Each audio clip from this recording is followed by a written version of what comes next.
Thank you, Alex. Thanks, Alex. My name's Yvonne and I'm Colleen's mum, and we welcome everyone, those who have come in spirit as well. Yes, yes. We are delighted that you are here. So many are not coming when I present. It's okay. I don't take that personally. It's okay. That's a joke too, by the way. Yes. Yes. So tonight, I must say firstly that I have been inspired to read and to be uplifted by the stories of so many around me about depression and anxiety. And one of the incredible books that I do want to introduce you to, it is an easy read. It is a more recent book, a bestseller, international bestseller, and it's called Lost Connections. Lost Connections by Johann Hari. Johann Hari.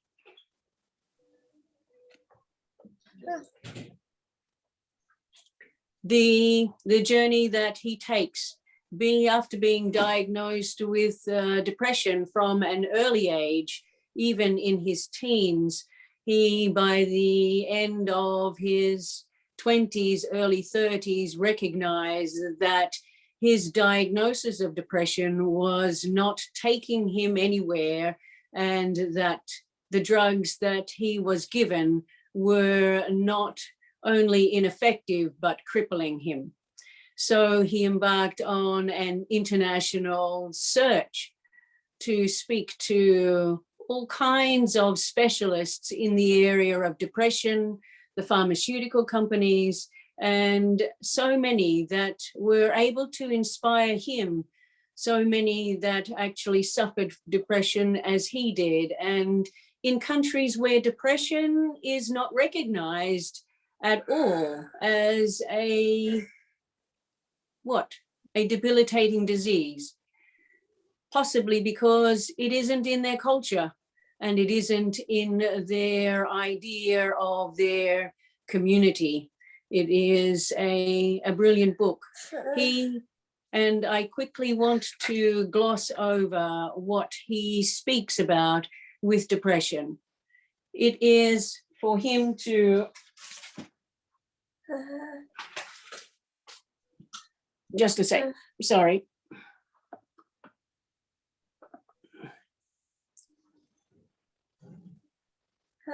There are three main lessons.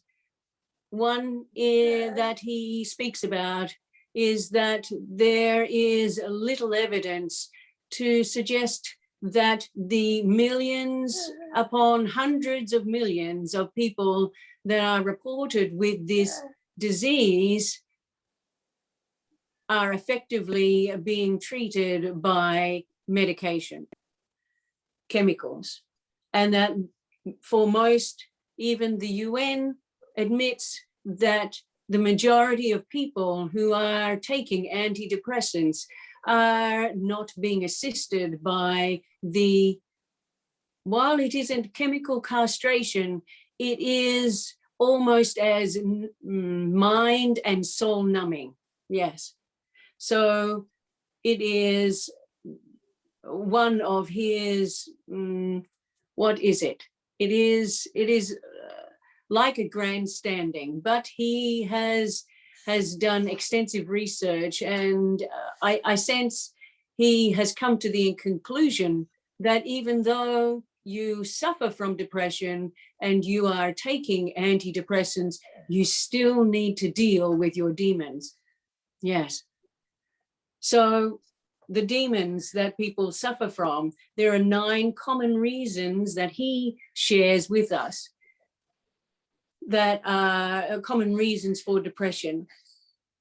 And the book is called Lost Connections. So the reasons are disconnections. So the reason and they're not in order of being the most important to the least important. They are randomly selected. Disconnection from meaningful work. Those with the least control and authority in the workplace are the most likely to have depression.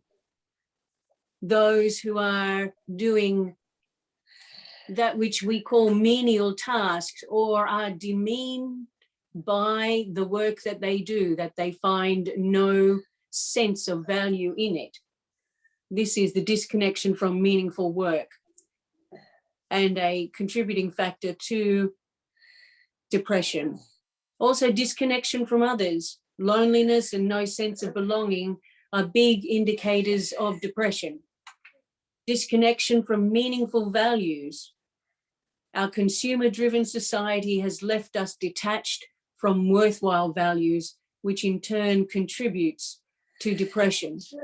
Values that are forced upon us by the media, by that which are suggested as social norms, those things that force us into consumership, and that which actually does nothing to heal our souls once we delve into the mind-numbing stuff of,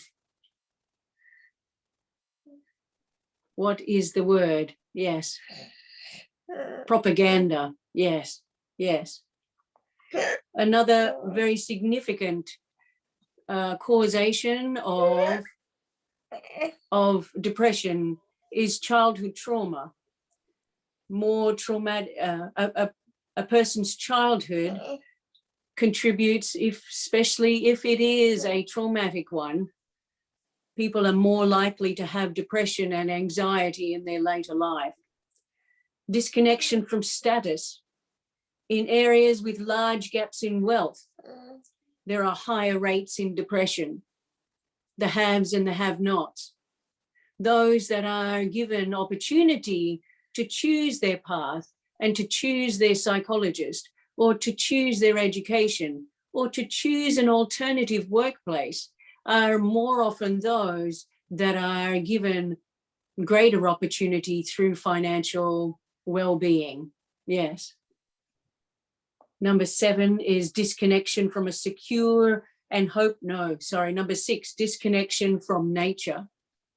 And this is a big one. We find ourselves, especially in the kinds of living circumstances that we now find ourselves in, minus the village, minus the community. We plod along in our lives, getting ourselves out of bed, into our cars, off to work, finding ourselves there and back, and selecting our community rather than being surrounded by community, and thereby not really engaging in responsible care and love for thy neighbor. Yes. Another one is disconnection from a secure and hopeful future. There is adequate research even here in Australia to suggest that those communities, especially in the Northern Territory, in Queensland, Western Australia, even in New South Wales, South Australia, all the states have Indigenous communities, some that are controlled is a nasty sense of a word, but many of the communities are controlled by the government. And so their future is governed by those that supersede their sense of responsibility, their sense of excitement to create projects and to create infrastructure that will support their projects. Those communities that are governed by others, and this is not in a normal political sense, in a normal community, communities that have had their determination taken from them are more prone to suffering from high, very high levels of suicide. And this is so in Brazil. Also in Canada, in America, those First Nations people where control is taken from them and they are unable to determine their own lives. Number 8 is genes. We do know that there is a genetic influence in depression, but often we ask ourselves, and this is the last one, changes in the brain. The brain is plastic. It isn't plastic in its matter, but it has a plasticity that is able to move with the influences that we are exposed to in our everyday life. And if we are governed by negative or heart-rending, difficult situations in our lives, then our minds, our brains, actually our genetic structure changes and moves with that. And if we are connected to that and unable to break the circuitry to reprogram, then we are so often left in great despair. These are for him, for Johann Hari, 9 of the most common causes of depression. His prescription for healing depression in our society is social based. We will divide this lecture or this presentation today into 2. And one is this social prescription for healing the hearts, the minds, and the souls of those that we are kindred spirit to. So his idea of healing the world, in a sense, starts with our own communities. Rather than turning to medication, doctors are starting to realize the value of social prescriptions. They help people reconnect with others around them, having meaningful work, meaningful values, and give a chance for people to overcome trauma from their past. I just put my glasses on, sorry.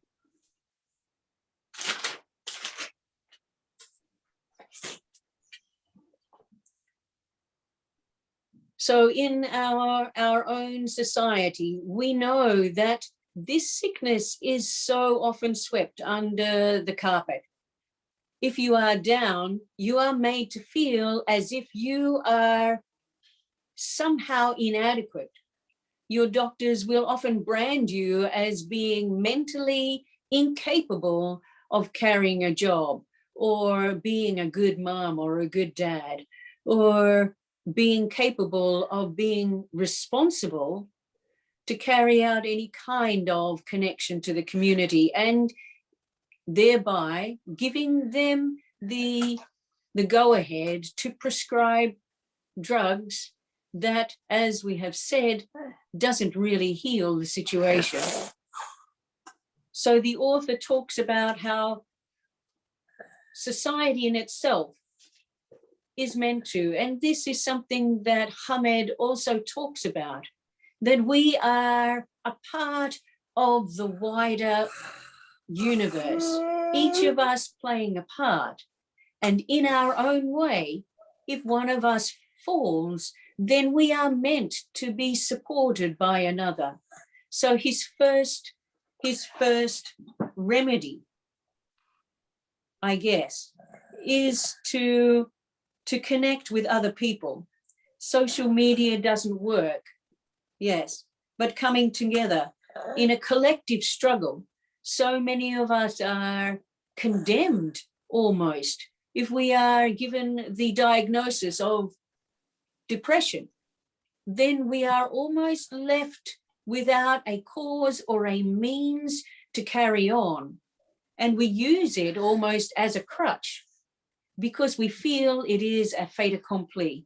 And so we need to rely on each other to surround ourselves with care and love and compassion, and not to feel as if depression or feelings of disconnection We don't need to be diagnosed with depression to know that we suffer on a daily basis, ups and downs.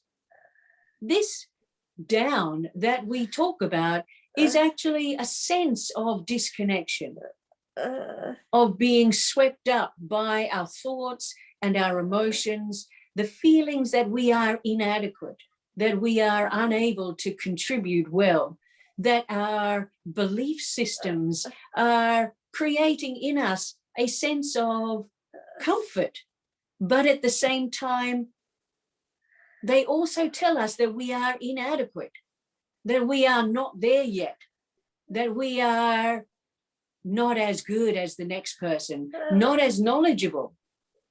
And so we get stuck in this cyclical motion of what is that sense? It is that we are inadequate. I keep coming back to that. Not enough. That I am failing. Yes.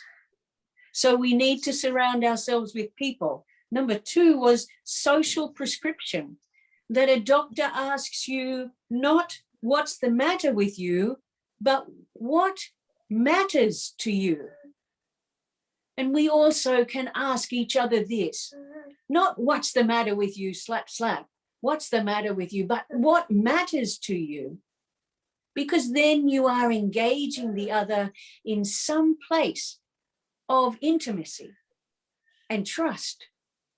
And this is what needs to be nurtured in today's society. Overcoming our sense of them and us, those that are afflicted by this, that, or the other, and us who are not, rather than to be of kindred spirit and kindred light to assist the other as we need to.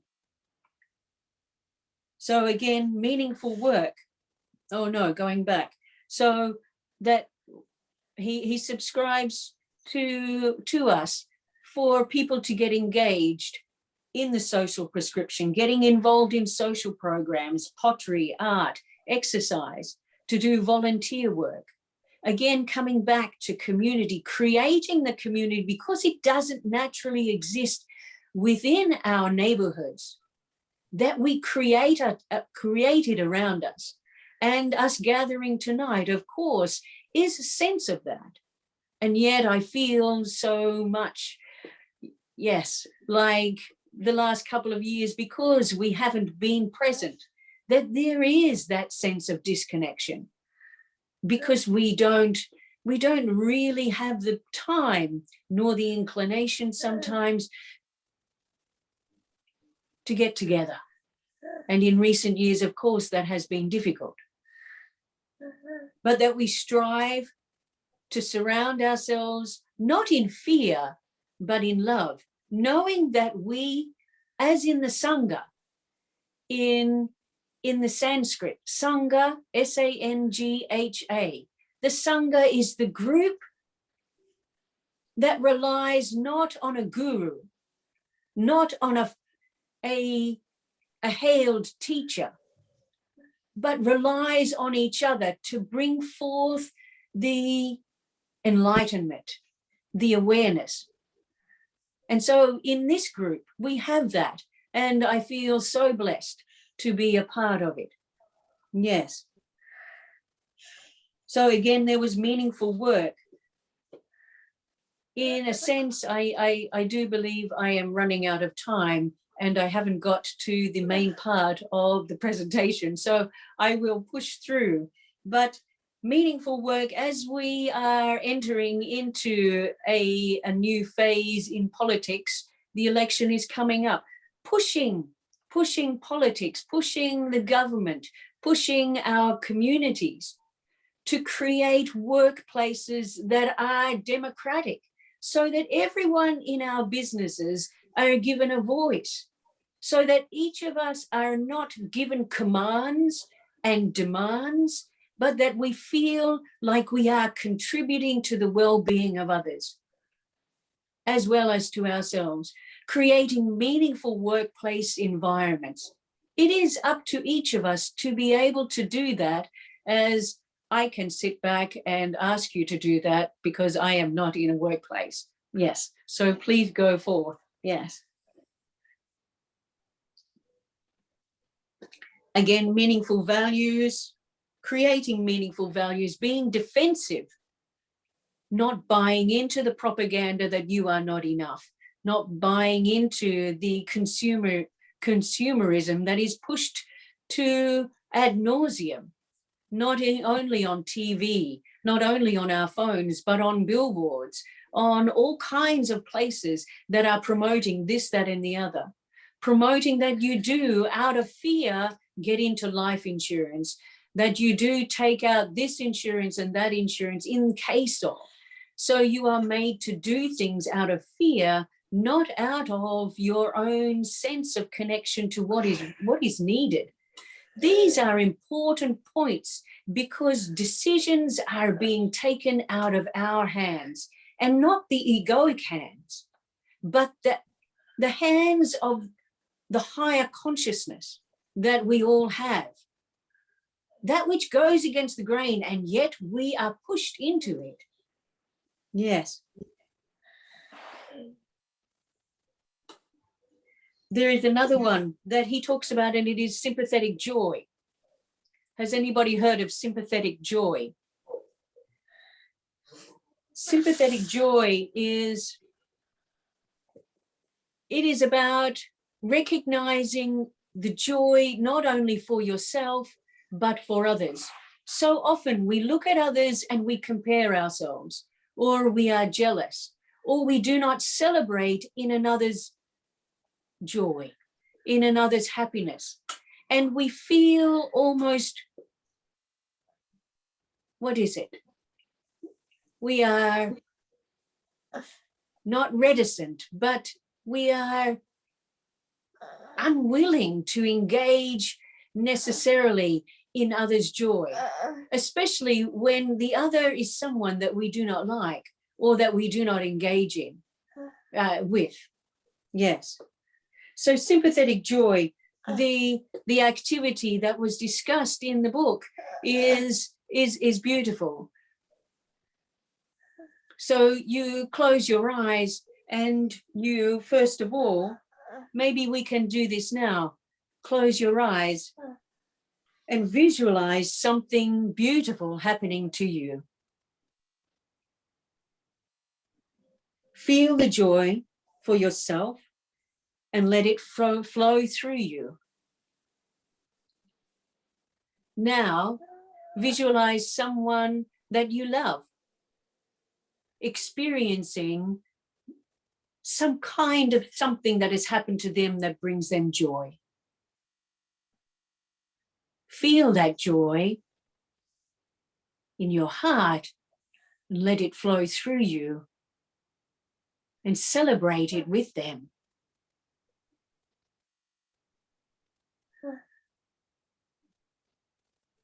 Now, think of someone maybe that you work with or that you do not know very well.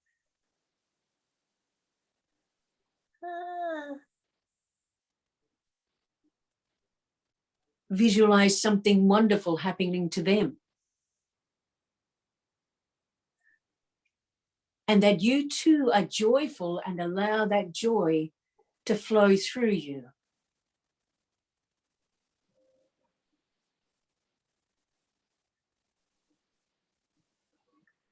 And now visualize someone that you do not like, that you have had problems with, and that you find it very, very difficult to actually include in your prayers. Yes. Visualize something beautiful happening to them.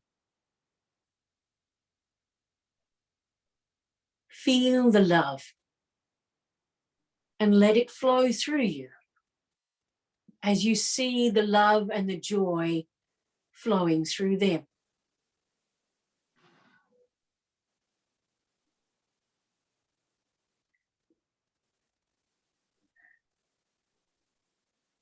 Yes. this kind of exercise can be practiced every day. And it will dissolve your sense of jealousy and your sense of comparison as you decide to become one with your other. And your other becomes your brother. Yes. He also, but very lightly, talks about prayer, meditation, psychedelic experiences, and nature, all in the same category, all in the same chapter. But how we are reconnecting to ourselves through prayer, through meditation, through connecting with nature. I can't say I have experienced psychedelic drugs. However, I do sense that it brings us to a point of connecting to one's centeredness, and we are given opportunity to calm ourselves, to drop the ego. We have a heightened awareness of love when we sit in prayer and meditation, and we become at one, and we leave our problems, we leave our stresses, we leave our life situation behind.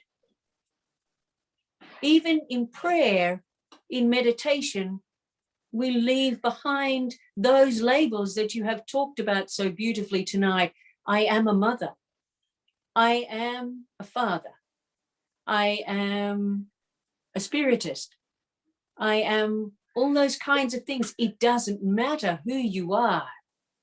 But in your higher consciousness, which is the consciousness of the universe, you are connecting with the one, with your divine light. Yes. Number 6 and number 7, acknowledging, I am stumbling through, I am sorry, acknowledging and overcoming trauma.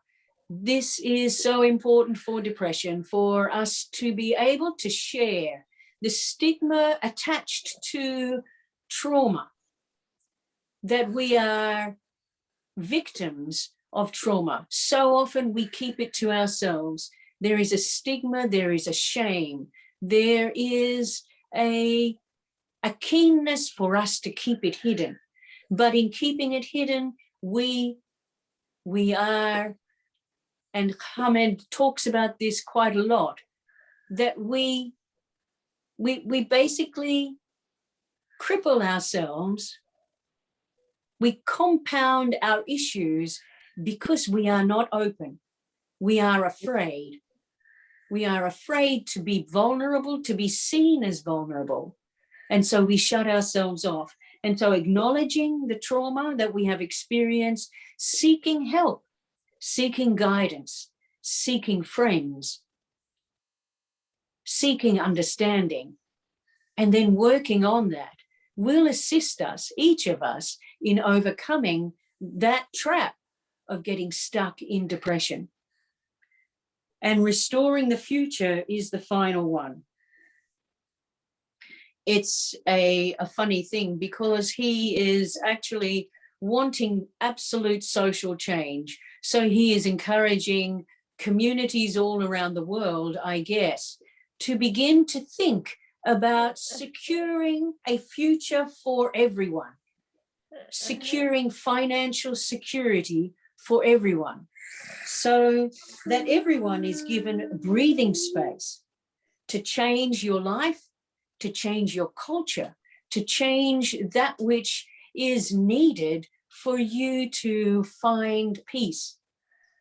But in this world of haves and have-nots, this idea of social security here in Australia, job seeker or unemployment benefits, you are given minimal amount, and so you are unable to move forward.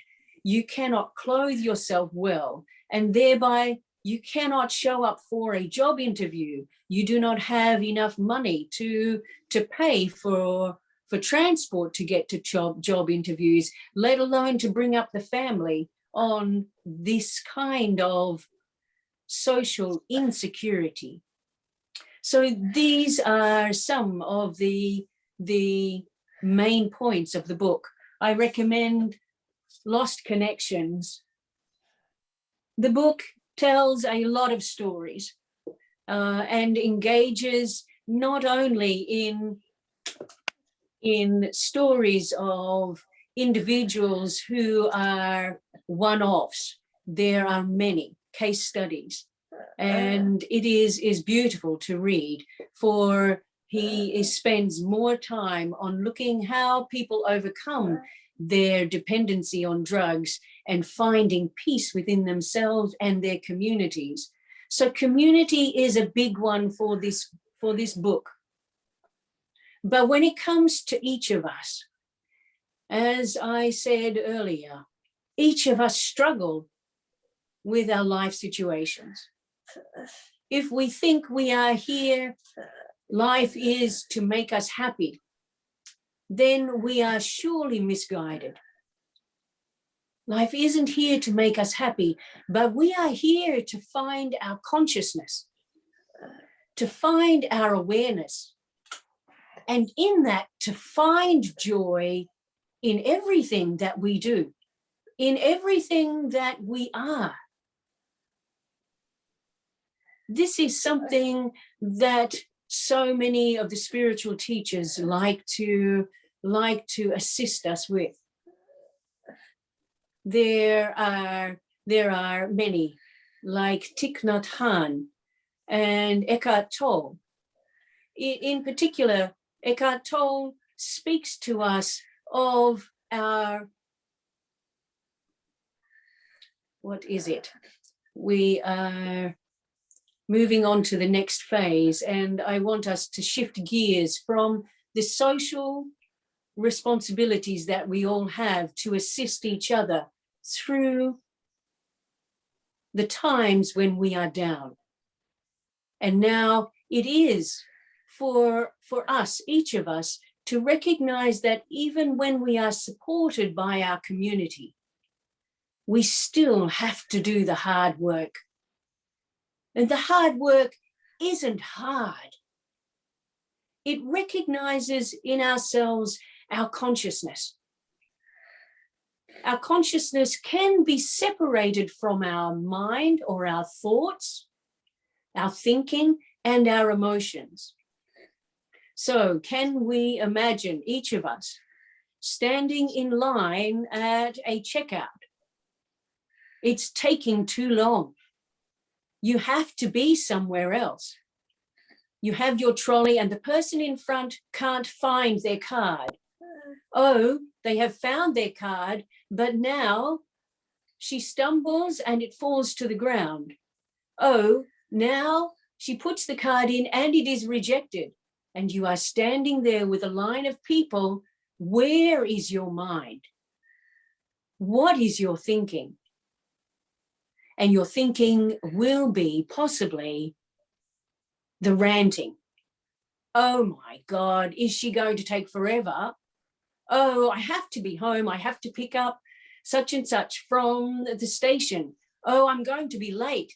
Oh, this always happens to me. Your mind goes crazy. And where are your emotions?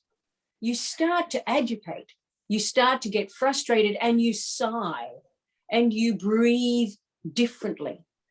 So it is in this kind of example that we stop ourselves, and this is where consciousness reveals itself. Each of us has consciousness that is separate from our thoughts and separate from our emotions. Our consciousness can then look at us and say, what's happening here? Why are you feeling this agitated? What's going on in your heart? Why is it beating so fast? Why are you putting yourself through this painful exercise? If you remove your thoughts and your emotions from this moment and your life problems, because nothing else really matters but this moment in the trolley line, This is where your reality is. How are you handling your reality? If you delve into the thought patterns and the emotions, then you are creating more pain and more chemical imbalances in your mind and in your body. If you stop and say, what the hell are you doing? You are just standing here. Breathe. The reality is, in that moment, you are standing in line.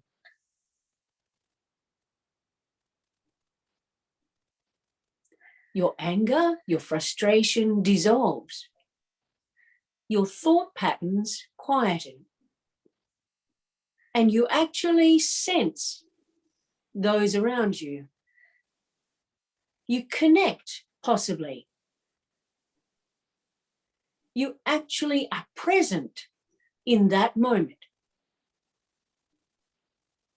We suffer from a disease of talking to ourselves. Talking and feeling ad nauseum. We cannot find peace in our hearts until the end of the day when we say, oh, now let me be present. What have we been doing all day? In our minds, the chatter has been non-stop. Not only is it chatter about this person or how that person is, it is also chatter about the past, about unresolved issues, about how we didn't do this or didn't do that, how we are stuck in this place, how we are unable to go forward or to meet the expectations of others because you don't have time to breathe. So you tell yourself. So the first step in all of this is when a situation arises, step back and see yourself. Use your consciousness. Separate or try to separate the thought from the emotion. Do I feel something first and then the emotion, then the thought comes in? And what is the story that I am drilling up today or this moment about what in particular? In most situations, the mind, the thought patterns are creating a story that is not based on truth.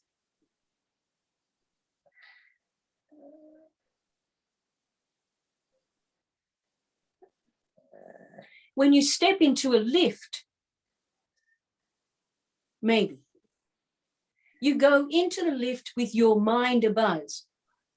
You have all kinds of things going on in your head because you have a life. But we use that life as an excuse to cloud our minds. I have to be serious about this because if I don't think about it,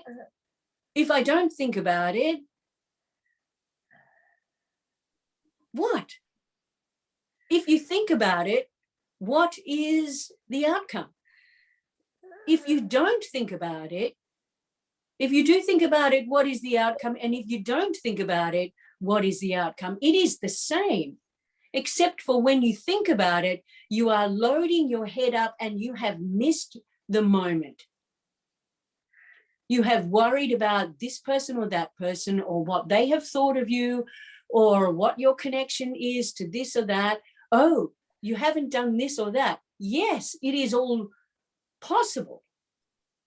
But in reality, all those things are your life experiences. But in that moment, you are stepping into a lift and standing next to your brother or your sister in light and love.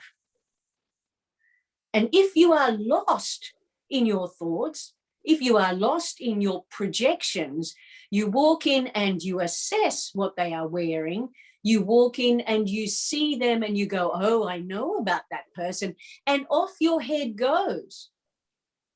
It is for each of us to step to be out of our minds. Go out of your mind. Be out of your mind. It is beautiful to think that being out of your mind brings us closer to your divine light. And your awareness and your consciousness deepens.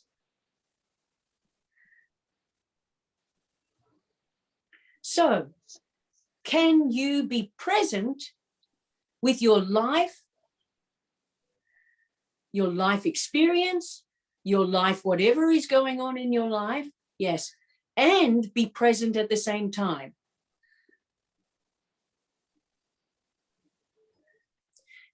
The answer is tricky because so often we greet another and suddenly our mind is off. Keep coming back to that moment. Sense your presence. Sense the tingling in your hands. Sense the tingling in your heart as you connect with that person. Sense that connection with yourself. Be present and find a gap, a space where you are not talking in your head, where you are not delving into emotions whilst you are present with another. This is why nature is so magical, because we do let it go. And we sit and we softly touch a petal of a flower. Or we look up at the sky and we breathe, and suddenly all our life pressures are gone. How is that possible, if not for the greater consciousness? All we need to do to break through, and this is the key to it all, is to breathe and allow your mind to be calm.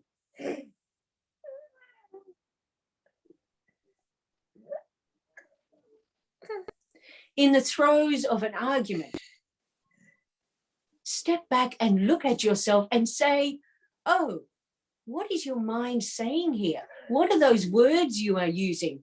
Are you delving into some kind of story that you have told yourself? The reality is, in that argument, that your other, whoever that is in pain, or you are in pain because you are yelling or you are upset. Be in that moment and embrace that moment and say, what am I thinking here? And what are the thoughts that triggered this moment?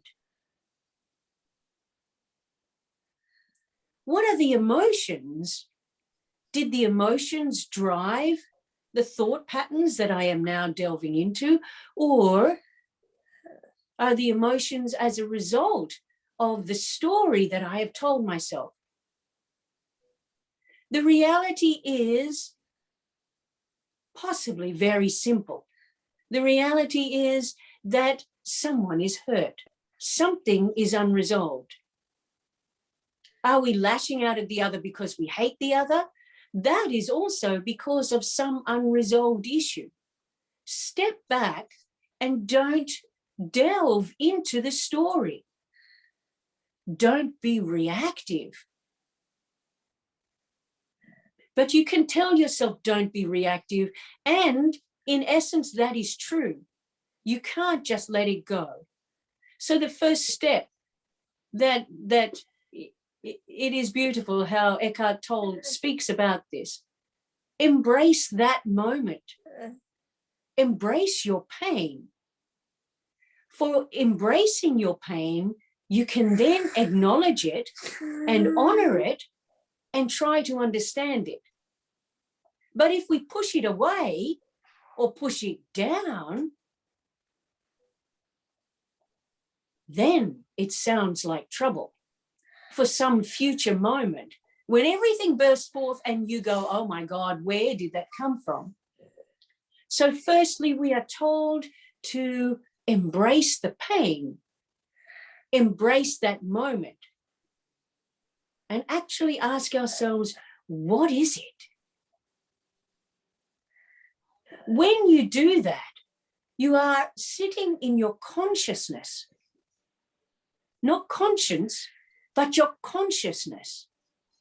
For you are taking a step back and going, wow, something needs to be addressed.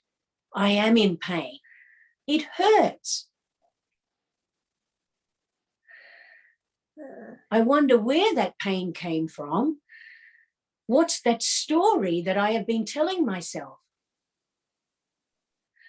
And you will find that when you think in such a way, that you are dealing with your situations one at a time.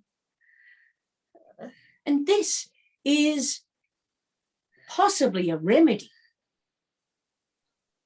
to getting deep down into depression, where we have so much that is unresolved in our past, and it is not unresolved in the physical sense, but it is unresolved in how we look at things, how we translate a situation, and how we take that on board as something that has affected our ego. This is incredibly powerful. Each of us knows what this means.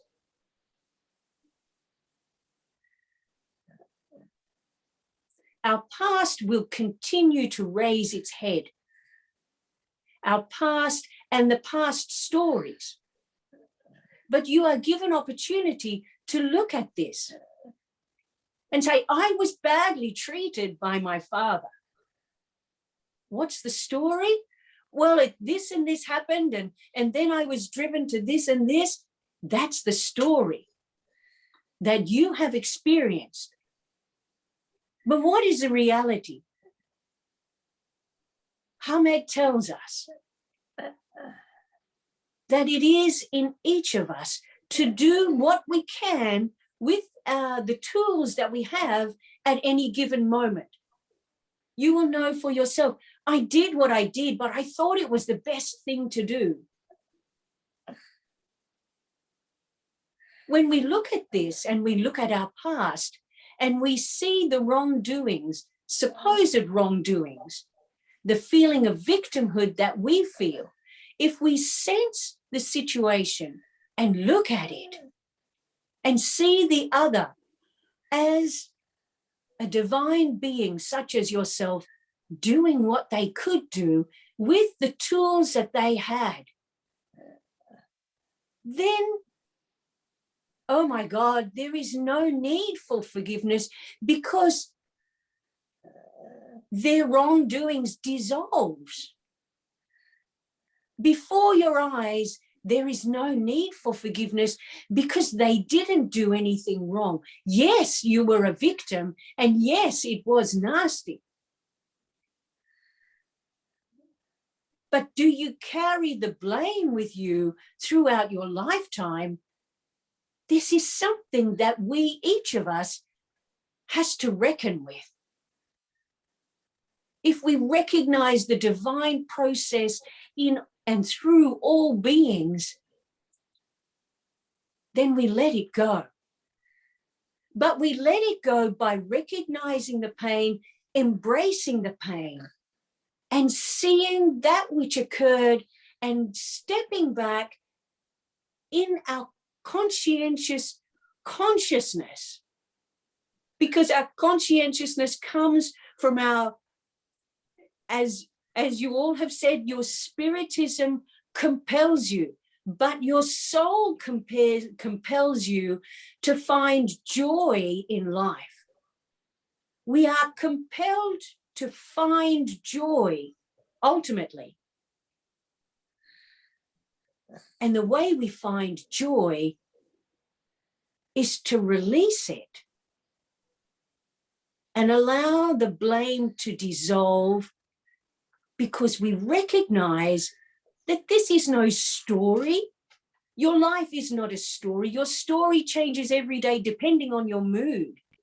If I'm having a bad mood, a bad day, it always happens to me.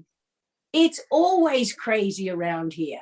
It's always this and it's always that. And my brother always does this. And my sister always does that. Is that true? No. It is your mind going off on some thought pattern, and maybe your emotions, maybe your mind actually craves to be in such an imbalance, being the victim, finding that sense of comfort in your pain.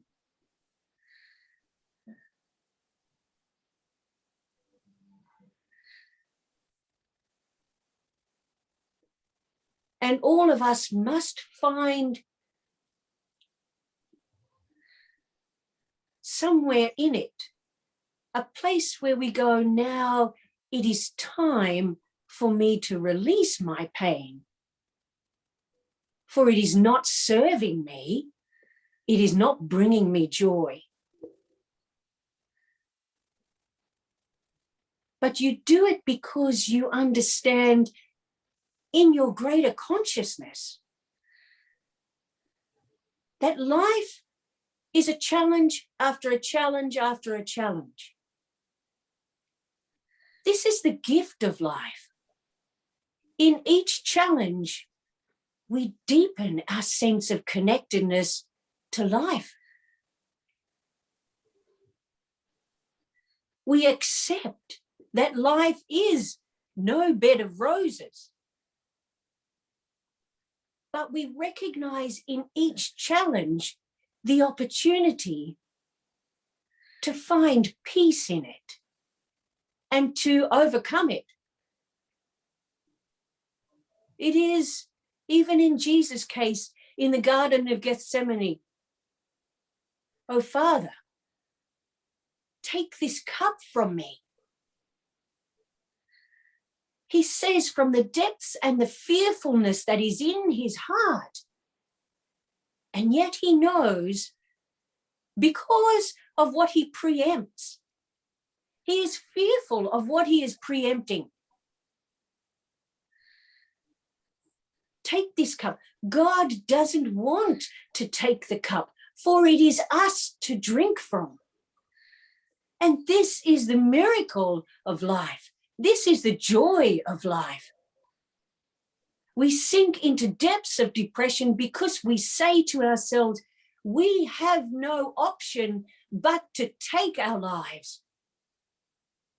We cannot go on with this sense of madness. And so I have no other option but to take my life.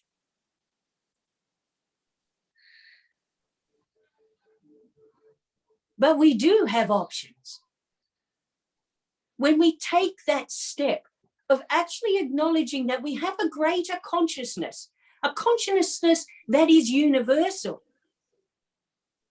that is not good or bad or spiritist or Catholic or Protestant or Muslim.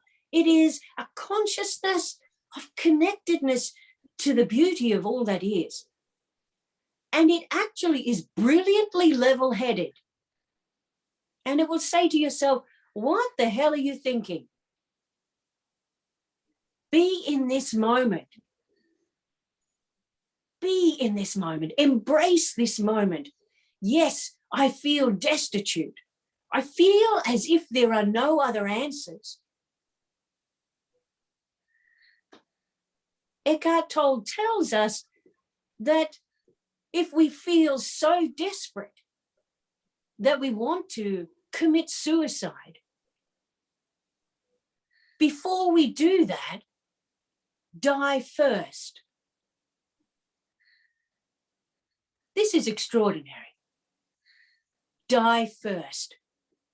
It means to surrender. I don't like it this way, we tell ourselves. I can't stand that person. They're driving me crazy. I can't go on like this. And so you are, what is it? The word is resistance. You are building up a wall of resistance and you feel as if you have no options because you are stuck in the story that you are telling yourself. Is it true that you can't be in the same room as this other person? This is not true. You can physically be in the same person, in the same room as the other person. You can be there. You just don't want to because of the mind madness. The story that you are telling yourself about what you feel about this person or where that is taking you. You have an option to stand back and to let it go. Embrace the madness and say, what the heck? This is your mind talking. And your emotions are running out of control because of what your mind is telling you. Take a breath. Are you left with no other option but to take your life? Take a breath and let your ego dissolve. Release the need to control. Release the story that you have created about your life. Release the thoughts or the words that you have received from others. Release it. Embrace it, but see it and release it.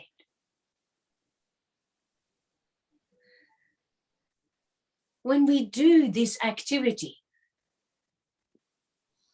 many times a day, we actually find ourselves more present than we have ever done. We are more open to that which is around us. We are shown the beauty of the world around us. As we stop at the traffic lights, instead of our mind buzzing and going crazy in these mind plays and emotional blackmails that we in fact inflict upon ourselves, we've missed the small child that is chasing a butterfly. We miss the delightfulness in someone who is shedding a tear, listening to another. We forget that we are living. And this is one of the main causes of depression because we have forgotten ourselves. And this life we have is a gift. And this moment that we are gifted to share together is a beautiful gift. But if our mind is elsewhere, we've missed it. We've missed it. We don't gnash our teeth, but we say, oh, I forgot. I forgot to be present. Breathe.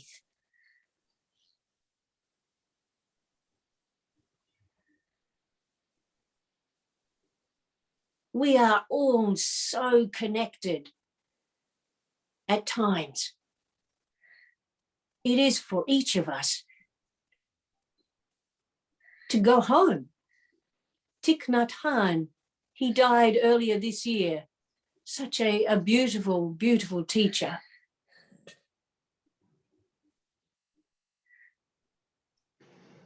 He speaks of going home and saying to the heart space, the soul, I have neglected you. I'm sorry. I will look after you now. I will look after you, for you have pain. And I am here now. I am here in this moment. I am home. Please, for all of us, be home more often. And don't be out when someone calls. For you being home means that you will be able to greet the other that comes to you, that shares with you. When you are home, you recognize that your doors are open wide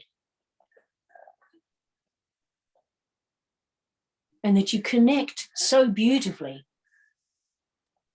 with the greater consciousness of life, of the universe, and you embrace the other as yourself. Yes. I can't say I am on time or in time or out of time or what. Please tell me the time. Yes. Yes.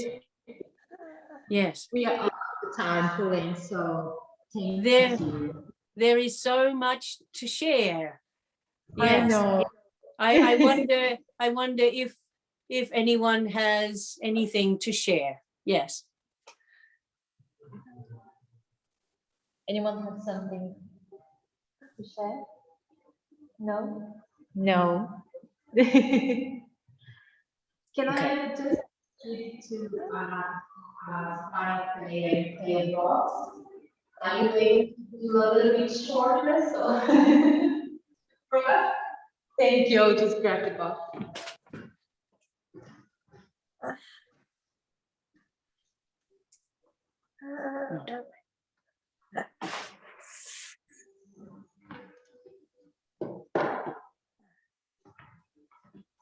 So yeah, if you could please do a play box fine play for us, please.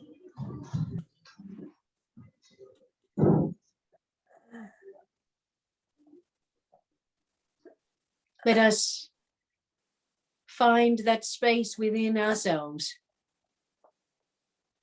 that we call home.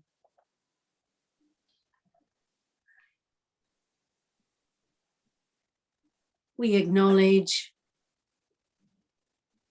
Heavenly Creator, your presence in all things. We uplift our hearts, our minds quieten, our emotions settle.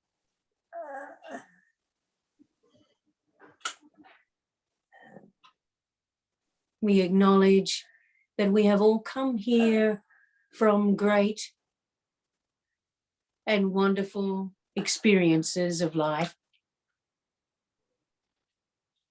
Those in the spirit world, I haven't connected with you directly this evening, but we uplift and join with us in uplifting everything that we are, joining together in that greater consciousness of love. We thank you, Lord.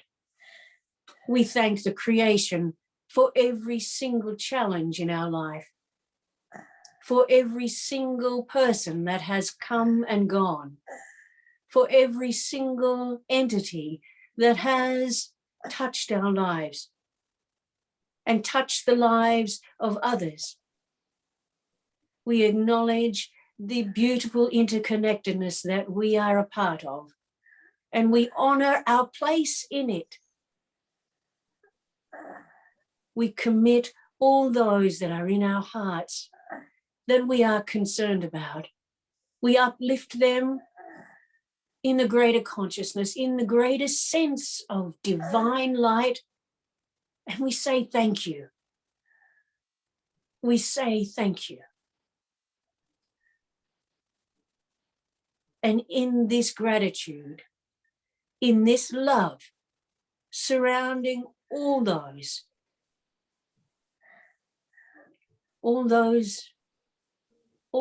in life itself, we sit in gratitude for these loved ones, for their commitment to life and their commitment to embracing us as a loved one. And we thank them. We thank you all for being connectedness in this interconnectedness, and we are awestruck. Heavenly Creator, we are but a part of you, and yet we are heaven sent, and we are heavenly blessed. And from this night, may we all go home with peace in our hearts, knowing that all it takes is for us to find that consciousness deep within our home space. And step by step, that we open our doors and welcome all home.